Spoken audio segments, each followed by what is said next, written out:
Exploring the wilderness is often seen as an adventure, but sometimes it ends in ways no one can explain. In this video, we will look at 5 real stories of people who died in the wilderness under strange and disturbing circumstances, cases that still leave more questions than answers.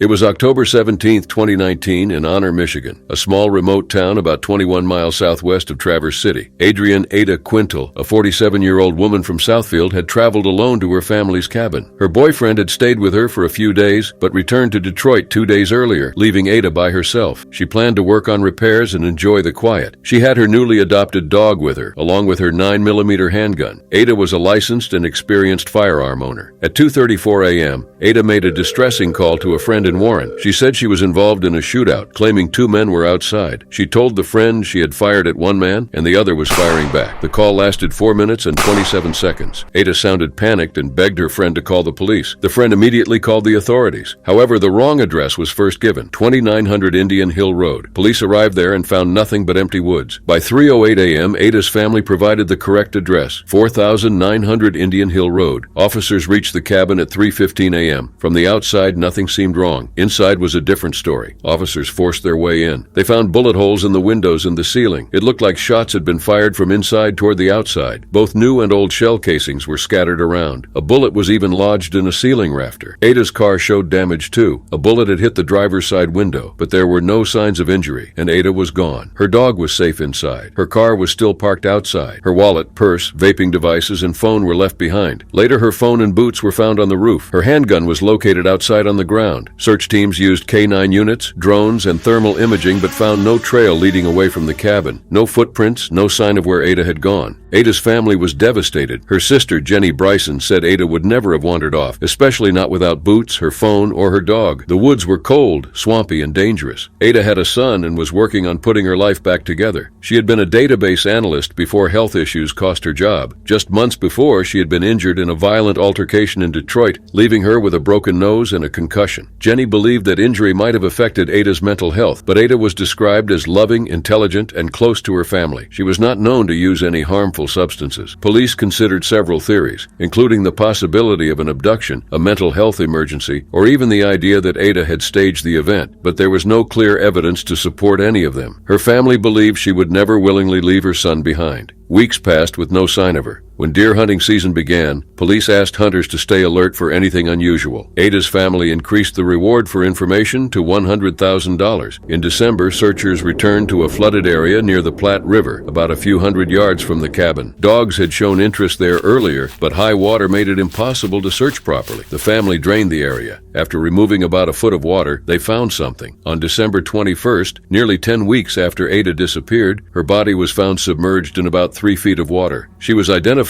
by her tattoos and scars. There were no immediate signs of harm. Authorities waited for toxicology results to learn more. She had been found just 300 yards from where she made her final call. Ada's family, especially Jenny, was heartbroken but grateful for the search teams who helped. Even now, what truly happened that night remains a mystery. No signs of anyone else were found at the cabin, and no clear answers have ever come. Just a silent cabin, a desperate call, and a woman who vanished into the night.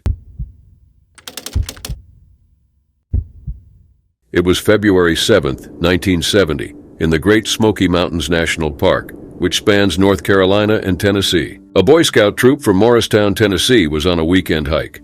Leading Troop 95 was Scoutmaster Eugene Smith, along with Assistant Leader Marvin Horner and Reverend Pitzer Lyons. 3 teenagers joined them, Lee Smith, Steve Wolf, and 16-year-old Jeffrey Haig. The trip was meant to be a short winter hike. They planned to camp overnight, explore part of the Appalachian Trail, and return the next day. The boys were familiar with the area and ready for the cold, but the weather would soon take a dangerous turn. On February 8th, the group was hiking back toward the Newfound Gap parking lot off United States Route 441. At the junction between the Appalachian Trail and the Boulevard Trail, Jeffrey asked to wait for Lee Smith, who was behind the group. Scoutmaster Smith agreed, expecting they would catch up soon. But Jeffrey never reached the parking lot. Snow began falling and the temperature dropped quickly. When Jeffrey didn't show up after 30 minutes, the troop reported him missing. A search was launched immediately. Over the next 10 days, hundreds of people joined the effort, including 6 Green Berets from Fort Bragg and search dogs brought in from cities as far as Seattle and Philadelphia. Some of the same Green Berets had also helped search for Dennis Martin, a young boy who vanished in the park the previous year. Jeffrey's case felt eerily similar. Searchers found signs that Jeffrey had mistakenly taken the Boulevard Trail instead of continuing toward Newfound Gap.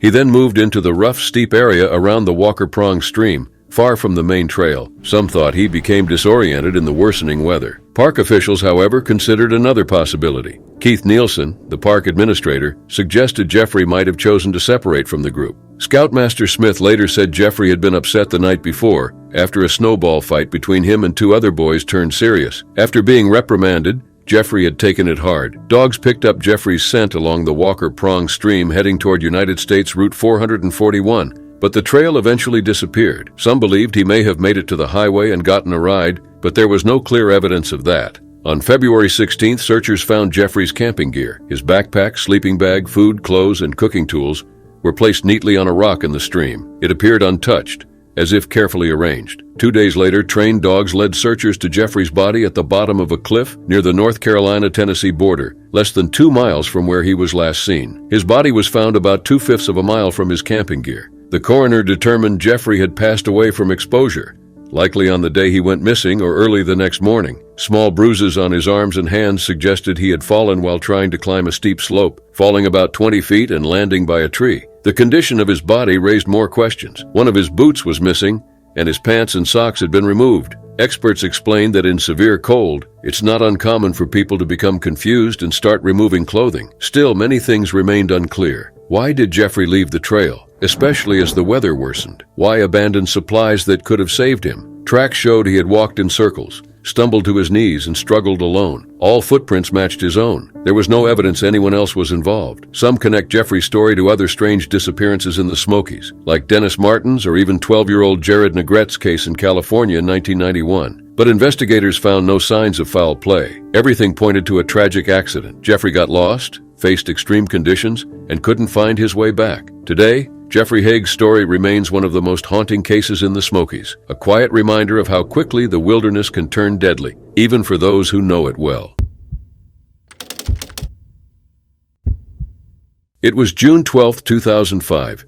Deep inside Nahanni National Park Reserve in Canada's Northwest Territories. David Horsey and Frederick Hardesty, both in their early 60s from Fort Simpson, were dropped off at a friend's remote cabin. Their friend Rod Gunderson had known them for years. The men were experienced in the wilderness and often spent summers here working on the cabin and exploring. This wasn't a vacation, it was a way of life. Nahanni is massive. About 11,000 square miles of forests, cliffs, and rivers. The cabin was about 77 miles from Fort Simpson, only reachable by boat or aircraft. It was a place for true isolation. Rod planned to return the next day, but got sick and delayed his trip. When he finally came back 4 days later, everything had changed. It was June 16th. The cabin was silent. David and Fred were missing. The doors were locked, the firewood was stacked, and food and firearms were untouched. A fire nearby was still smoldering, with smaller fires seen downriver too. Rod called his wife using a satellite phone and asked her to check if the men had made it back to Fort Simpson. No one had seen them. The police were alerted on June 17th. Later that day, search teams arrived by helicopter. Royal Canadian Mounted Police Constable Brad Parker and local volunteers joined in. What they found didn't make sense. A shoe and a sock were found near a creek about 4 kilometers from the cabin. Wolf and bear tracks were around, but there were no signs of panic. 2 sets of footprints showed the men walking calmly along the riverbank. Nearby, a rag stained with dried blood was found, but no other traces of blood were found. 2 shoes, 2 ball caps, gloves, and reading glasses were scattered around the area. One of the cabin's rifles had been moved and was sitting on a table by a shed. 3 used shell casings were found nearby. In the wilderness, 3 shots often mean someone is signaling for help. The police developed a theory. Maybe one of the men got injured, possibly burned, and left the cabin in distress heading toward the river. The other might have followed, trying to help, only to be caught in the fast, cold waters. It seemed possible. But when the official search ended just 5 days later on June 23rd, many people were left confused. The Royal Canadian Mounted Police said there were no signs of foul play. Families and searchers were not convinced. David's brother, Joseph Horsey, raised questions. Why didn't they use the boat or the first aid kit? Local volunteers kept searching, setting up patrols by boat and foot. They even considered placing a net across the river to catch anything drifting downstream. Then, on June 27th, 15 days after they were last seen, David Horsey's body was found in thick bush, about 3.7 kilometers from the cabin. He had burns on his hands and arms. More questions surfaced. There were no reports of lightning or fires that could explain his injuries. And if he had been hurt, why leave food, shelter, and weapons behind? Even stranger, the area had already been searched before. David's body was flown to Edmonton. The autopsy found he had died from hypothermia. On July 5th, a dog team from Alberta joined the search. 3 days later, on July 8th, Frederick Hardesty's body was found floating in the North Nahanni River, about 12.5 miles from the cabin. That part of the river had already been searched several times. His cause of death was listed as drowning. The Royal Canadian Mounted Police maintained there were no signs of foul play, but the families disagreed. Joseph Horsey pointed out bullet holes around the cabin, even one straight into the floor. Yet police hadn't treated the cabin like a potential crime scene, and searchers had walked through the area, damaging possible evidence. Later, Robert Hardesty, Fred's brother, said Fred's shirt had a large hole resembling a shotgun blast. Still, the case was closed. No officers faced discipline, but for the families, the mystery never ended. 2 experienced men vanished from a cabin. One was found with burns, one was found downstream, supplies left behind, bullet holes left unexplained. Nahanni is a place full of strange disappearances. But for David and Fred's families, this wasn't just another story. It was real, and it still has no answers.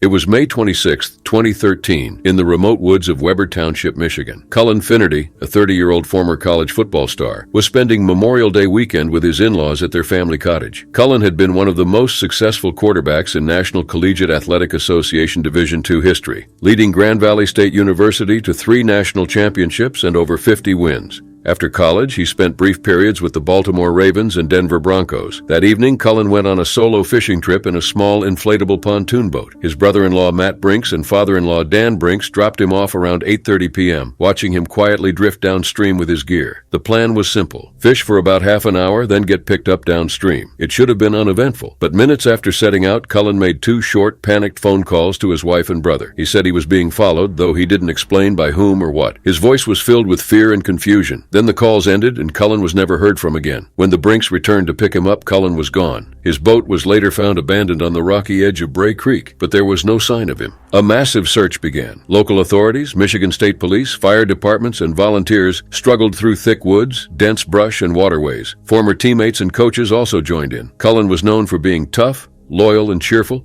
No one could believe he had simply vanished. 2 days later, on May 28th, around 8 p.m., searchers found Cullen's body in the woods, less than a mile from where his boat was left. He was dressed for the outdoors, not in the water, and showed no visible injuries. Authorities ruled out drowning or external harm. The initial autopsy raised questions. Cullen had a slightly enlarged heart and cloudy lungs, but no signs of trauma. The final report revealed he died from pneumonia after inhaling vomit with signs of disorientation. Toxicology showed high levels of oxycodone, prescribed for football-related back injuries. Further examination of Cullen's brain revealed moderate chronic traumatic encephalopathy, or CTE, a condition often seen in former football players. Chronic traumatic encephalopathy can lead to memory issues, behavior changes, and emotional problems. However, experts said that chronic traumatic encephalopathy alone wasn't the cause of death. It likely made him more vulnerable to anxiety and confusion that night. Kent County Medical Examiner Stephen Cole concluded Cullen likely died from anxiety, disorientation, and prescription meds. Despite drinking rumors his blood alcohol was nearly zero. His wife said he'd overcome painkiller addiction over a year earlier, but had once fled the state during a paranoid episode. His father noted he was also on thyroid medication, which could have affected his mental state. Despite these findings, many questions remained. Why would an experienced outdoorsman flee into the woods? Why not wait a few more minutes for help? Hundreds had searched for Cullen. Many had known him personally. After college, Cullen spent time with the Ravens and Broncos, inspiring many athletes. Off the field, he was a husband and father of 2, building a life beyond football. But the years of physical impacts had left hidden damage. Lake County's rough terrain also didn't help. Sheriff Robert Hilt said he wouldn't have chosen that river for fishing because of its dangers. Even trained searchers found it tough to navigate. Phone records showed Cullen hadn't gone far. His body was found in an area already searched once, but in his confused state, even a short distance became deadly. There was no foul play. No one else was involved. Yet the mystery remains, what was Cullen running from that night? His story shows how physical trauma, untreated mental health struggles, and fear can collide in a tragic way. Cullen Finnerty was strong and capable, but that night fear took over.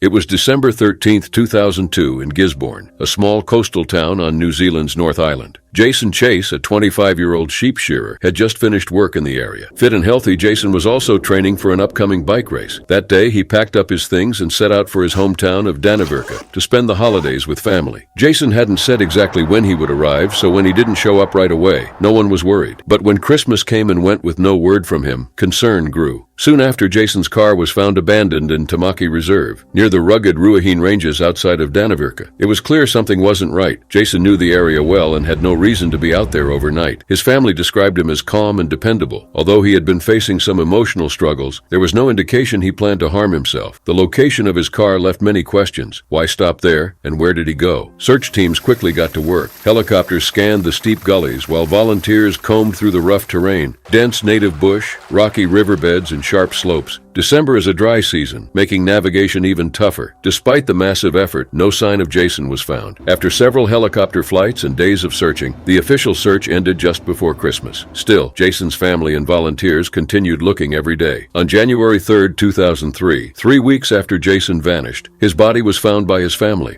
It was not far from where his car had been left. The area was wide open and easy to spot from a helicopter, yet Jason's body had gone unseen. He was lying peacefully on his left side in a dry gully. He wore a short-sleeved, multicolored rugby shirt, pale shorts, and no shoes or socks. The scene didn't suggest any violence. There was no blood, trauma, or broken bones. It looked like he had simply laid down and never gotten back up. Pathologist Dr. Sinrik Tempelkamp reviewed the case. The body's position showed no struggle. Jason had food in his stomach and urine in his bladder, meaning he had stayed alive for a while after he went missing. His feet were clean, unusual for someone walking barefoot in that environment. No injuries, no signs of toxins, and no visible cause of death. The autopsy showed he was healthy except for 2 small stress ulcers in his duodenum, likely caused by severe physical or emotional stress. His estimated time of death was around December 30th, nearly 2 weeks after disappearing. Somehow, while rescuers searched the mountains, Jason had still been alive, but hidden. There were odd details. His clothes were in good shape, his feet were uninjured, and his missing shoes were never found. Nothing fully explained what happened. The coroner ruled Jason's death due to obscure natural causes. For years, Tempelkamp couldn't stop thinking about the case. Then 15 years later, while speaking with retired surgeon John Kautz, he heard something that changed everything. Kautz recalled a 1961 case in the same area where 2 young hunters had brushed against a dangerous native plant called Urtica ferox, or tree nettle. Covered in sharp, stinging hairs, it releases a toxin that can cause intense pain, breathing problems, paralysis, and even death without leaving visible marks. One of the hunters died within hours after exposure. Others had reported severe effects lasting for days. Jason was found in a spot known as Nettle Gully, surrounded by these plants. It's believed he accidentally wandered into the patch where the toxin entered his bloodstream, leading to stress, confusion, and eventually his passing. The poison wasn't detectable in standard tests, and no one had thought to check for it. Jason's story shows how even in familiar places, hidden dangers can change everything. To this day, the mysteries around his death remain. His missing shoes, the missed aerial sightings, and how a young man strong and experienced vanished so quietly.